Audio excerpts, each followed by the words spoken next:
প্রিয় এইচএসসি শিক্ষার্থীরা, আমাদের এই ভিডিও লেকচারটি হবে অ্যামাগার লেখচিত্র এবং বাস্তব গ্যাস নিয়ে।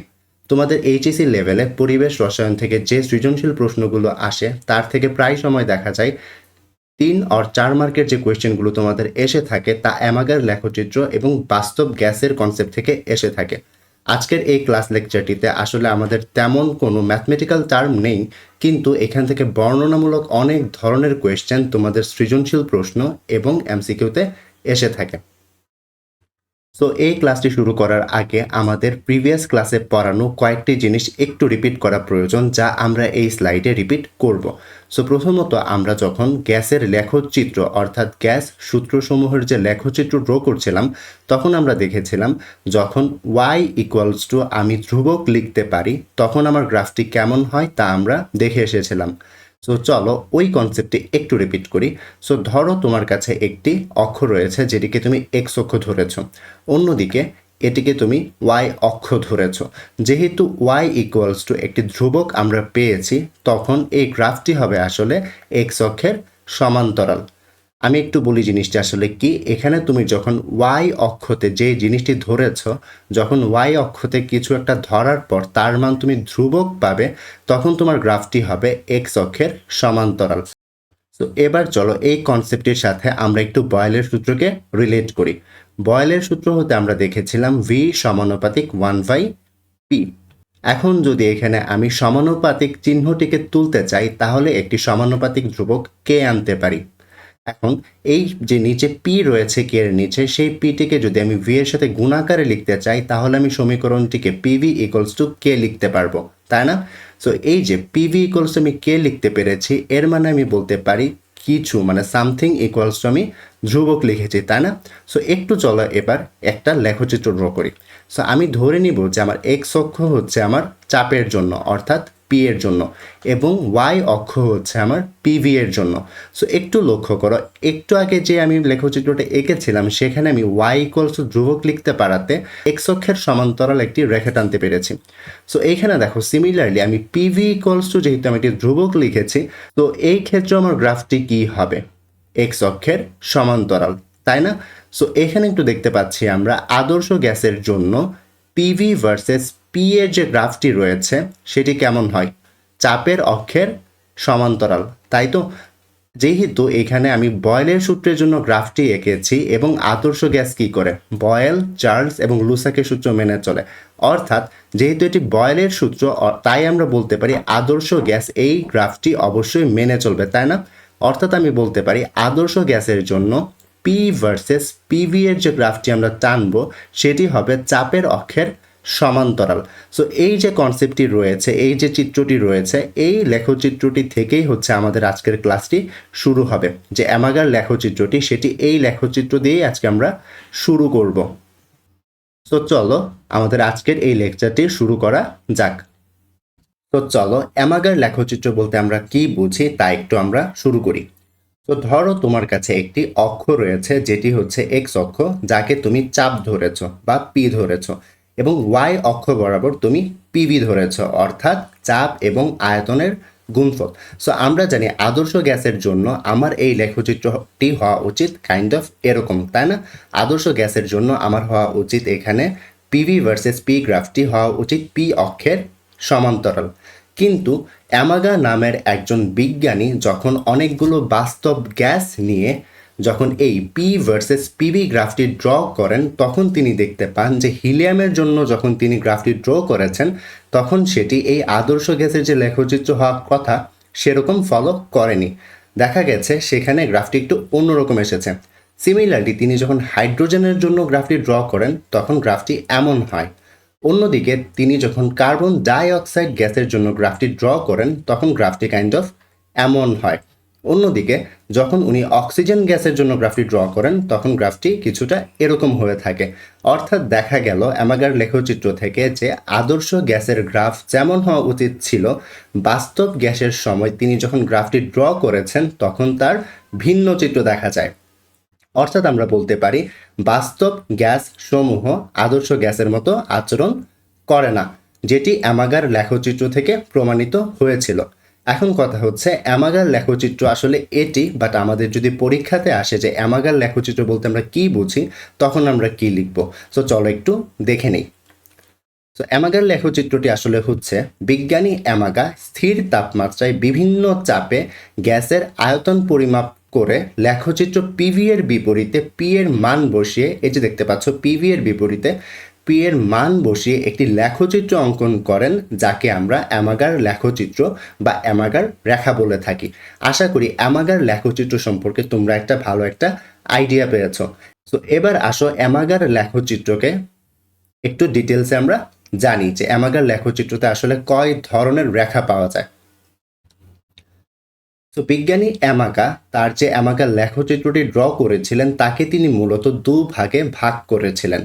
সো দুভাগে ভাগ করার মধ্যে প্রথম যে ধরনটি ছিল সেটি হচ্ছে হালকা গ্যাসের জন্য, যেমন হাইড্রোজেন এবং হিলিয়াম, এবং দ্বিতীয় যে ধরনটি তিনি পান সেটি ছিল ভারী গ্যাসের জন্য, যেমন অক্সিজেন ও কার্বন ডাই অক্সাইড। তিনি যখন হালকা গ্যাসের জন্য অ্যামাগার লেখচিত্রটি ড্র করেন তখন তিনি কাইন্ড অফ গ্রাফ এমন দেখতে পান, যা আমরা প্রিভিয়াস স্লাইডেই দেখেছি। সো এই ক্ষেত্রে একটু লক্ষ্য করো যে এখানে ডানে আমার কি বাড়ছে, ডানে আমার হচ্ছে চাপ বাড়ছে, এবং উপর বরাবর আমার কি বাড়ছে, পিভি বাড়ছে, তাই না? সো একটু খেয়াল করো, তুমি যখন বাম থেকে ডানে যাচ্ছ তখন তোমার কি পিভি বৃদ্ধি পাচ্ছে, অর্থাৎ আমি বলতে পারি চাপ বাড়ালে পিভি এই ক্ষেত্রে ডিরেক্টলি বাড়ছে, তাই না? এবং হাইড্রোজেন গ্যাসের জন্য সিমিলার, আমি যখন চাপ বাড়াচ্ছি আমার কি বাড়ছে, তার পিভি বাড়ছে, তাই তো? সো এই ক্ষেত্রে আমরা বলতে পারি আমি যখন চাপ বাড়াই তখন আমার পিভি বাড়তে থাকে। সো এটাই ছিল হচ্ছে আসলে ধরন 1। এক্ষেত্রে কি হচ্ছে, হালকা গ্যাসের জন্য আমরা এক্সপ্লেইন করছি হিলিয়াম এবং হাইড্রোজেন দিয়ে। বাট অন্যদিকে তুমি যখন ভারী গ্যাসের ক্ষেত্রে এই গ্রাফটি আঁকবে তখন আমাকে লক্ষ্য করলেন যে প্রথমে চাপ বাড়ালে পিভি এর মান পড়তে থাকে, অর্থাৎ কমতে থাকে। বাট যখন আমি আবার চাপ বাড়াবো তখন দেখা যায় পিভি এর মান বাড়তে থাকে। সিমিলারলি আমার অক্সিজেন গ্যাসের জন্য এমন হয়ে থাকে, যখন চাপ আমরা বাড়াবো তখন কি হচ্ছে, পিভি এর মান কমছে, বাট একটা মান গিয়ে দেন আমরা যখন চাপ বাড়াচ্ছি তখন পিভি এর মান বৃদ্ধি পাচ্ছে, তাই তো? সো এই ক্ষেত্রে এটি হচ্ছে আমাদের দ্বিতীয় ধরন। এই ক্ষেত্রে কি হচ্ছে, আমি যখন চাপ বাড়ালাম শুরুতে তখন পিভি এর মান কি করছে, কমছে। তারপর যখন একটা সার্টেন পয়েন্টের পর আমি আবার চাপ বাড়িয়ে ফেলছি তখন আমার পিভি এর মান আবার কি বৃদ্ধি পাচ্ছে। এটি ছিল আসলে আমার দ্বিতীয় ধরন। সো এই দু ধরনের গ্রাফ অ্যামাগা লক্ষ্য করে থাকেন। সো আমরা দেখলাম বাস্তব গ্যাস সমূহ আদর্শ গ্যাসের মতো আচরণ করে না, যাকে মূলত বলা হয়ে থাকে বাস্তব গ্যাস সমূহের আদর্শ গ্যাস হতে বিচ্যুতি। সো এই যে বাস্তব গ্যাস সমূহ কেন আদর্শ গ্যাসের মতো আচরণ করছে না, যেটি অ্যামাগা তার লেখচিত্রের মাধ্যমে দেখিয়েছেন, তার কারণ আমরা এই স্লাইডটিতে খুঁজব। চলো শুরু করা যাক। আমরা যখন গ্যাসের গতি তত্ত্বর যে স্বীকার্যসমূহ পড়েছিলাম ওই স্বীকার্য থেকেই কিন্তু আমরা আদর্শ গ্যাসের যে সমীকরণ ছিল, যেটি ছিল পিভি ইকুয়ালস টু এনআরটি, সেটি প্রতিষ্ঠা করেছিলাম। কিন্তু দুঃখের ব্যাপার হচ্ছে ওই যে সমীকরণটি ছিল পিভি ইকুয়ালস টু এনআরটি, যেটি আদর্শ গ্যাসের গতিতত্ত্বের উপর ভিত্তি করে বানানো ছিল, সেখানে দুটি স্বীকার্যতে ভুল ছিল বা ত্রুটি ছিল। সো এবার চলো জেনে নেই কোন দুটি স্বীকার্যতে আসলে ত্রুটি ছিল, যার জন্য বাস্তব গ্যাসসমূহ আদর্শ গ্যাসের মতো আচরণ করছে না।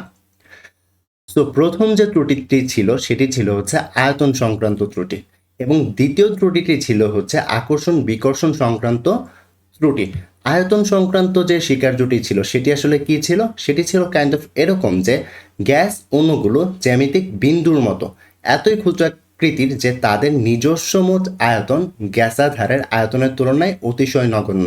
কি বোঝাচ্ছে এই লাইনটি? এই লাইনটি এরকম বোঝাচ্ছে যে গ্যাসের পাত্রের মোট যে আয়তন তার তুলনায় অণুসমূহের আয়তন অতি নগণ্য। তা কিন্তু আমরা গ্যাস স্বীকার্যসমূহতে পড়ে এসেছিলাম, তাই না? যেটি আসলে আমাদের একটু কাইন্ড অফ ভুল ছিল। তার জন্যই হচ্ছে আদর্শ গ্যাস সমূহের মতো বাস্তব গ্যাস আচরণ করছে না। অন্যদিকে আকর্ষণ বিকর্ষণ সংক্রান্ত যে ত্রুটিটি ছিল সেটি কি ছিল, সেটি ছিল গ্যাস পাত্রে যখন অণুগুলো থাকে তাদের নিজেদের মধ্যে কোনো আকর্ষণ বা বিকর্ষণ বল থাকে না, এবং গ্যাস পাত্রের যে অণু রয়েছে তার সাথে গ্যাস পাত্রের দেয়ালেরও কোনো আকর্ষণ বা বিকর্ষণ বল থাকে না, যেটি ছিল আসলে আরেকটি ত্রুটি। মূলত এই দুটি ত্রুটির কারণেই হচ্ছে আদর্শ গ্যাস সমূহ বাস্তব গ্যাসের মতো আচরণ করে না। এবার চলো এই যে ত্রুটি দুটি রয়েছে এই দুটি ত্রুটিকে কিভাবে বিজ্ঞানীরা সলভ করেছেন সেটি একটু পরবর্তী স্লাইডে দেখি। সো আদর্শ গ্যাসগুলো যেহেতু বাস্তব গ্যাসের মতো আচরণ করছে না, সেই যে দুটি ত্রুটির জন্য একটি ছিল আয়তনজনিত ত্রুটি আর একটি ছিল আকর্ষণ বিকর্ষণ জনিত ত্রুটি। এই দুটি ত্রুটিকেই আসলে বিজ্ঞানী ভ্যান ডার ওয়ালস সলভ করেছেন। সো চলো উনি কিভাবে এই দুটি ত্রুটি সলভ করে বাস্তব গ্যাসের জন্য একটি সমীকরণ বের করেছেন সেটি একটু আমরা দেখে নিই। সো প্রথম যে ত্রুটিটি ছিল সেটি ছিল হচ্ছে আয়তনজনিত ত্রুটি। সো বিজ্ঞানী ভ্যান ডার ওয়ালস কিভাবে সেটি সলভ করেছেন তা একটু দেখি। সো একটু লক্ষ্য করো, এখানে একটি কন্টেনার রাখা আছে যেটি হচ্ছে লো প্রেসারে অর্থাৎ নিম্ন চাপে। সো আমরা জানি চাপ যখন কম থাকে তখন গ্যাসের আয়তন কি থাকে, গ্যাসের আয়তন বেশি থাকে। বয়েলের সূত্র কিন্তু আমাকে এটিই বলে যে ভি সমানুপাতিক 1/p, অর্থাৎ চাপ যদি কমে যায় আমার আয়তন যাবে বেড়ে। সো এই ক্ষেত্রে আমরা বলতে পারি আমার যখন চাপ কম থাকবে তখন আমার আয়তন কি হবে, আয়তন আমার থাকবে বেশি। সো গ্যাসের যদি আয়তন অনেক বেশি বেড়ে যায় অর্থাৎ পুরো গ্যাসের আয়তন যদি বেড়ে যায় তখন আমার গ্যাসের অণু যেগুলো রয়েছে পুরো গ্যাসের পাত্রের তুলনায় গ্যাসের অণুর যে আকার বা আয়তন থাকে সেটি অতি নগণ্য থাকে। সো গ্যাসের অণুসমূহের আয়তন অতি নগণ্য থাকে। তো সেক্ষেত্রে নিম্নচাপে সকল গ্যাসই আদর্শ গ্যাসের মতো আচরণ করে। সো নিম্নচাপে আমরা বলতে পারি সকল বাস্তব গ্যাসই আদর্শ গ্যাসের মতো আচরণ করে থাকে। বাট প্রবলেমটা হয় যখন আমার চাপ থাকে উচ্চ। যখন উচ্চ চাপ থাকে তখন দেখা যায় গ্যাসের আয়তন যেটি হয় অনেক কম থাকে। সো একটু লক্ষ্য করো, পুরো গ্যাসের আয়তন আমার কি অনেক কম, তার তুলনায় তাহলে আমি কি বলতে পারবো না যে আমার যে গ্যাসের অণু রয়েছে তাদের আয়তন এখন অতি নগণ্য আর আগের মতো নেই। সো এক্ষেত্রে আমরা কি বলতে পারবো যে অণুসমূহের আয়তন তখন আর নগণ্য থাকে না। কখন থাকে না, যখন চাপটি উচ্চ থাকে। এই ক্ষেত্রে দেখা যায় যে উচ্চ চাপে বাস্তব গ্যাস আদর্শ গ্যাসের মতো আচরণ করছে না, বাট নিম্ন চাপে বাস্তব গ্যাস আদর্শ গ্যাসের মতোই আচরণ করে থাকে। এই যে আয়তনজনিত ত্রুটিটি রয়েছে এই আয়তনজনিত ত্রুটিটি শুধুমাত্র তখনই খাটবে যখন চাপটি উচ্চ থাকবে, নিম্ন চাপে এই ত্রুটি খাটবে না। সো এবার চলো এটি আসলে বিজ্ঞানী ভ্যান ডার ওয়ালস কীভাবে সলভ করেছেন তা দেখি। একটু লক্ষ্য করো, এখানে যেহেতু উচ্চ চাপে বাস্তব গ্যাসের যে অণুগুলো রয়েছে তার আয়তন অতি নগণ্য না, তাহলে আমরা কি করতে পারি, আমার গ্যাসের যে মোট আয়তন রয়েছে তার থেকে যদি আমি সকল অণুসমূহের আয়তন বাদ দিয়ে দিই তাহলেই তো আমি শুধুমাত্র গ্যাসের আয়তন পাবো অনুবাদে, তাই না? আমি আবার একটু রিপিট করছি, দেখো এখানে এনভি কি, এন হচ্ছে মোল সংখ্যা আর বি হচ্ছে অণুর আয়তন। সো আমি যদি অণুর সকল আয়তনগুলোকে গ্যাসের টোটাল আয়তন থেকে বাদ দিয়ে দিই তাহলে আমি কি পাবো, অণু বাদে শুধুমাত্র গ্যাসের আয়তন, তাই না? সো এইভাবে ভি মাইনাস এনভি সূত্রটি ইউজ করে ভ্যান ডার ওয়ালস আয়তনজনিত যে ত্রুটিটি ছিল সেটিকে সংশোধন করে থাকেন। আশা করি এই কনসেপ্টটি তোমরা বুঝতে পেরেছ। এবার আসি সেকেন্ড যে ত্রুটি যেটি ছিল গ্যাসের চাপজনিত ত্রুটি, সেটি আসলে ভ্যান ডার ওয়ালস কিভাবে সলভ করেছেন তা নিয়ে। সো বাস্তব গ্যাসের ক্ষেত্রে প্রকৃত চাপ আসলে হয় হচ্ছে আদর্শ গ্যাসের চাপ প্লাস আন্তঃআণবিক আকর্ষণ বল। সো বিজ্ঞানী ভ্যান ডার ওয়ালস হিসেব নিকেশ করে দেখলেন যে এন মোল বাস্তব গ্যাসের জন্য এই আন্তঃআণবিক আকর্ষণ বলের মান হয় N square A divided by V square. এখানে ভি কি, ভি হচ্ছে গ্যাসের আয়তন, এন হচ্ছে মোল সংখ্যা আর এ হচ্ছে একটা আসলে ত্রুটি সংশোধনকারী ফ্যাক্টর যেটি সম্পর্কে আমরা পরবর্তী স্লাইডে জানবো। সো এখন আমরা কি লিখতে পারি, এখন আমরা এরকম লিখতে পারি না যে এন মোল বাস্তব গ্যাসের ক্ষেত্রে প্রকৃত চাপ কত, P plus N square A divided by V square. So এখানে মেইনলি আমরা দুটি ত্রুটি সংশোধন দেখলাম যা বিজ্ঞানী ভ্যান ডার ওয়ালস করেছিলেন। প্রথমটি কি ছিল, আয়তনজনিত ত্রুটি সংশোধন, যেটিতে বলা হয়েছে গ্যাসের আয়তন অর্থাৎ বাস্তব গ্যাসের ক্ষেত্রে আয়তন হবে ভি মাইনাসের এনবি, এবং চাপজনিত যে ত্রুটি সংশোধনটি ছিল সেটি ছিল বাস্তব গ্যাসের চাপ হবে P plus N square A divided by V square, তাই না? সো আমরা কি জানি আদর্শ গ্যাসের সমীকরণ কি, পিভি ইকুয়ালস টু এনআরটি। এখন বাস্তব গ্যাসের জন্য আমরা যদি আয়তনের জায়গায় ভি মাইনাস এনভি বসাই এবং চাপের জায়গায় আমরা যদি P plus N square A divided by V square বসিয়ে দিই তাহলেই আমরা কিসের সূত্র পাবো, বাস্তব গ্যাসের সমীকরণ পেয়ে যাব, তাই না? সো এখন বাস্তব গ্যাসের ক্ষেত্রে আমরা কি লিখতে পারবো? পি এর স্থলে আমরা এই বাস্তব গ্যাসের চাপ লিখতে পারবো, যেটি হচ্ছে P plus N square A divided by V square, এই যে লিখলাম। এবং আয়তন ভি এর জায়গায় আমরা কি লিখতে পারবো? ভি মাইনাস এন ভি, এই যে V minus N V equals to nRT. এটিই হবে আমাদের বাস্তব গ্যাসের জন্য ভ্যান ডার ওয়ালসের সমীকরণ। কেমন? সো বাস্তব গ্যাসের জন্য যখনই আমাদের কোনো সমীকরণ জানতে চাবে আমরা বলবো এটি, এবং আদর্শ গ্যাসের ক্ষেত্রে আমাদের যে সমীকরণটি থাকবে সেটি হবে পিভি ইকুয়ালস টু এনআরটি। আশা করি এই জিনিসটি তোমরা বুঝতে পেরেছো। সো পরীক্ষাতে তোমাদের প্রায় আস্ক করে থাকে ভ্যান ডার ওয়ালস সমীকরণ বলতে কি বোঝো। সো চলো আসলে এটি আসলে তোমরা কি লিখবে। আদর্শ গ্যাসের ক্ষেত্রে দুটি ত্রুটি সংশোধন করে বাস্তব গ্যাসের জন্য যে সমীকরণ প্রতিষ্ঠা করা হয়েছে তাকেই মূলত ভ্যান ডার ওয়ালসের সমীকরণ বলা হয়ে থাকে। সো একটু লক্ষ্য করো, ভ্যান ডার ওয়ালসের সমীকরণে আমরা দুটি নতুন জিনিস ইউজ করেছি, সেগুলো সম্পর্কে একটু আমরা পরবর্তী স্লাইডে জানবো। জিনিস দুটি কি আসলে? এই যে দেখতে পাচ্ছ এখানে, এন তো আমার হচ্ছে মূল সংখ্যা, ভি আমার কি আয়তন, পি হচ্ছে চাপ। বাট এখানে যে এ যে ফ্যাক্টরটি রয়েছে এবং বি যে ফ্যাক্টর রয়েছে তা কিন্তু তোমাদের জন্য নতুন। সো চলো এই যে দুটি ফ্যাক্টর রয়েছে তার সম্পর্কে আমরা একটু জানি। সো প্রথমত যে ফ্যাক্টরটি ছিল সেটি হচ্ছে এ। ভ্যান ডার ওয়ালসের যে সমীকরণে যে ধ্রুবক ইউজ করা হয়েছে তার মধ্যে একটি ছিল এ, অন্যটি ছিল বি। সো চলো এর তাৎপর্য আমরা জেনে নিই। সো বাস্তব গ্যাসগুলোর অণুগুলোর মধ্যে যে আকর্ষণজনিত বল রয়েছে সেই বলের পরিমাপই হচ্ছে আমার এ। এর যে একক রয়েছে সেটি হচ্ছে ATM litre square mole to the power minus 2। এর মান যত বেশি হবে তাহলে আমরা বলতে পারবো যে তাদের মাঝখানে আকর্ষণ বল বেশি। এর মান যদি অনেক বেশি হয় আমরা বলতে পারবো গ্যাস অণুগুলোর মধ্যে আকর্ষণ বল বেশি। এর মান যত বেশি হবে কোনো গ্যাসের আণবিক ভরও তত বেশি হবে। এর মান যদি বেশি হয় ওই গ্যাসটাকে তরলীকরণ করা অনেক বেশি সহজ হবে। সো আশা করি এর যে সিগনিফিকেন্স বা তাৎপর্য রয়েছে তা তোমরা ধরতে পেরেছো। এবার চলো বি এর তাৎপর্য নিয়ে আমরা আলোচনা করি। বি মূলত হচ্ছে কোনো একটি গ্যাসের যে অণু রয়েছে তাদের কার্যকর আয়তন সংক্রান্ত একটি পরিমাপ। বি এর মান যদি বেশি হয় আমরা বলতে পারি সেখানের অণুগুলির কার্যকরী আয়তনটি অনেক বেশি তাৎপর্যপূর্ণ, অর্থাৎ বেশি হবে। বি এর একক হচ্ছে লিটার পার মোল। তো আমরা একটু দেখি যে বি এর মান বেশি হওয়ার অর্থ আসলে কি। বি এর মান যখন বেশি হবে তখন আমরা বলবো যে গ্যাসের ভেতরে যে অণু রয়েছে সেই অণুগুলোর যে আয়তন তা গ্যাস পাত্রের মোট আয়তনের তুলনায় নগণ্য নয়। যদি বি এর মান কম আসে তার মানে গ্যাসের যে টোটাল আয়তন রয়েছে তার তুলনায় অণুগুলোর যে আয়তন সেটি অনেক বেশি নগণ্য হবে।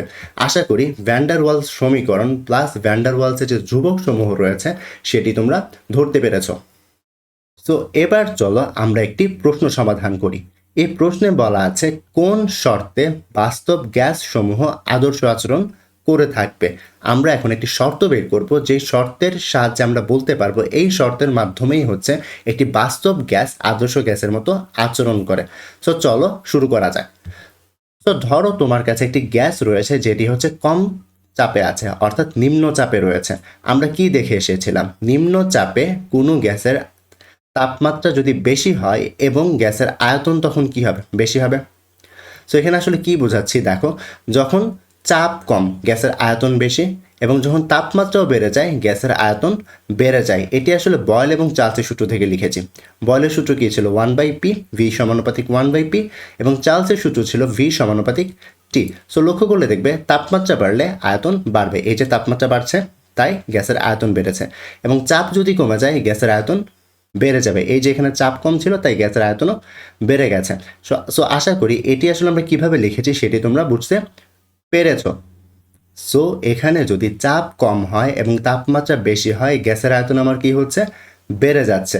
সো গ্যাসের আয়তন যদি অনেক বেশি বেড়ে যায় তখন অণুসমূহের আয়তন কি অতি নগণ্য হয়। আর আমরা জানি অণুসমূহের আয়তন যদি অতি নগণ্য হয় তখন আমরা কি বলতে পারবো? তখন আমরা বলতে পারবো যেটি আদর্শ গ্যাসের মতো আচরণ করছে, কারণ গ্যাসের যে গতিতত্ত্ব ছিল সেটি আমাকে বলেছিল অণুসমূহের আয়তন নগণ্য, আর গ্যাসের গতিতত্ত্ব যারা মেনে চলবে তারাই কি আদর্শ গ্যাস। সো আমরা বলতে পারি চাপ যখন কম এবং তাপমাত্রা যখন বেশি তখন সকল গ্যাসই আদর্শ গ্যাসের মতো আচরণ করবে। তাহলে আমার শর্তটা কি দাঁড়াচ্ছে? শর্তটা আমার এরকম দাঁড়াচ্ছে যে নিম্ন চাপে এবং উচ্চ তাপমাত্রায় সকল গ্যাসই আদর্শ গ্যাস। কেমন? সো এটি আসলে কেন তা একটু আমরা এক্সপ্লেইন করি। সো চাপ যখন অতি নিম্ন থাকবে এবং তাপমাত্রা যখন অনেক বেশি থাকবে তখন আমরা কি বলতে পারছি? এই অবস্থায় গ্যাস অণুসমূহের আয়তন উপেক্ষা করা যায় এবং অণুসমূহের মধ্যে দূরত্ব অনেক বেড়ে যায়। অণুসমূহের মধ্যে যদি দূরত্ব অনেক বেড়ে যায় তাদের মাঝখানে যে আন্তঃআণবিক আকর্ষণজনিত বল রয়েছে সেটিও অনেক নগণ্য হয়ে যাবে। সো ওই ক্ষেত্রে দেখা যায় একটি গ্যাস আসলে একটি বাস্তব গ্যাস আদর্শ গ্যাসের মতো আচরণ করে।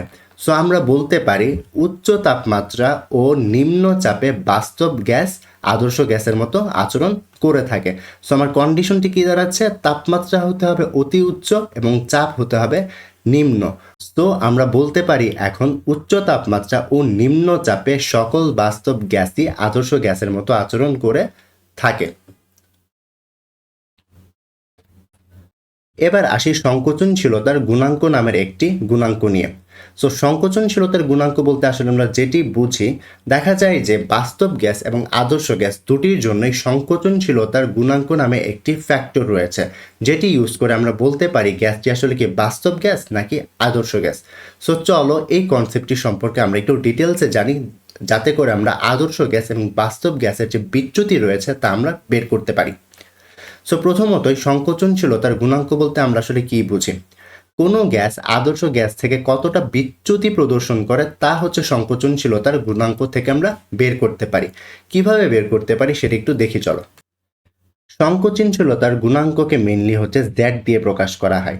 Z equals to PV by NRT. এখানে পি এর পরিচয় কি? এখানে পি এর পরিচয় হচ্ছে চাপ এবং ভি এর যে পরিচয় হচ্ছে সেটি হচ্ছে আয়তন, এন হচ্ছে মোল সংখ্যা, আর হচ্ছে সার্বজনীন মোলার গ্যাস ধ্রুবক এবং টি হচ্ছে তাপমাত্রা।